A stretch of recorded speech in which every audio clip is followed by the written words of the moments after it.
Mix max et tchac. Voilà. T'es né où et quand?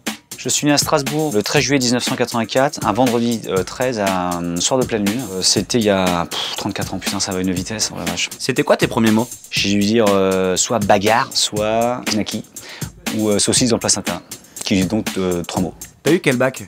Bac littéraire, avec mention assez bien. T'as fait quoi le soir de tes 18 ans? Ah, j'ai dû picoler à mort, je pense. Hein. Enfin, c'était même toute la journée, ça a démarré dès le matin.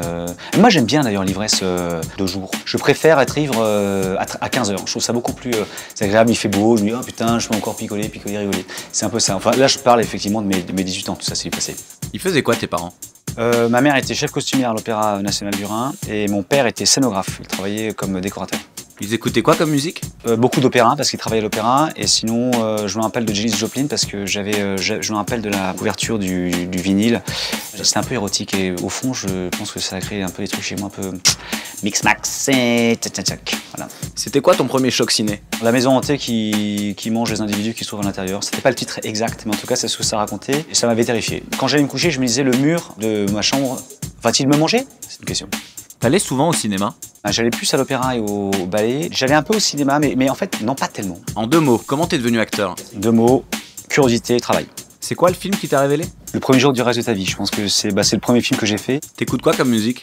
Je suis assez souple parce que j'ai grandi à l'opéra, mais j'ai quand même eu un label de hardcore pendant assez longtemps, donc j'aime bien la mix entre le hardcore et l'opéra. C'est quoi ton groupe préféré? Bonne question, peut-être les Clash, un peu les Ramones aussi, et Garou est pas mal aussi, mais dans le live, je préfère quand même l'instrument de musique que le disque qui tourne. Vomit for Breakfast, c'est vraiment un groupe? C'est un sacré groupe, mon petit gars. Ouais, c'est un groupe qui a la pêche. C'était un groupe qui m'a ouvert pas que les yeux, quoi. C'est le premier concert de rock que j'ai vu et je me suis dit, oh, c'est ça la vie. C'est quoi le SCZ? Ça veut dire Satan Crackhead, Satanique Fumeur de Crack. C'est le nom d'un groupe de copains dans lequel j'évolue. Des gens qui font de la motocyclette, il y a aussi des gens qui font du graphisme, des gens qui font de la sérigraphie. C'est vraiment une sorte de collectif. C'est un collectif de gens et je pense que le nom nous faisait un peu rigoler, donc c'est resté ça. Tu peux nous résumer l'histoire de En Liberté? C'est l'histoire de Simone, fin du résumé.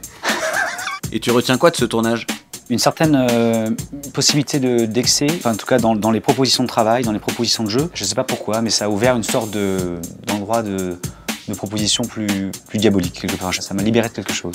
Tu as une conscience politique? Ouais, peut-être un peu trop même parfois. Bon, c'est pas du Pont-Aignan du coup, je vous le dis tout de suite, mais oui, c'est plus un truc humain. Tu faisais quoi avant cette interview? Je crois que j'ai répété à peu près les mêmes réponses à une 60aine de personnes différentes, avec un regard aussi flou que celui que j'ai actuellement. Et tu fais quoi après? Après, je vais prendre une voiture pour aller faire une autre émission de télévision, regardée par un nombre incalculable de personnes, et du coup, ça me stresse un peu. Tu te vois un jour derrière la caméra? Oui, pas tout de suite parce que j'ai pas encore grand chose à raconter, mais en tout cas, je m'interroge là-dessus. C'est pas maintenant, mais ça viendra plus tard.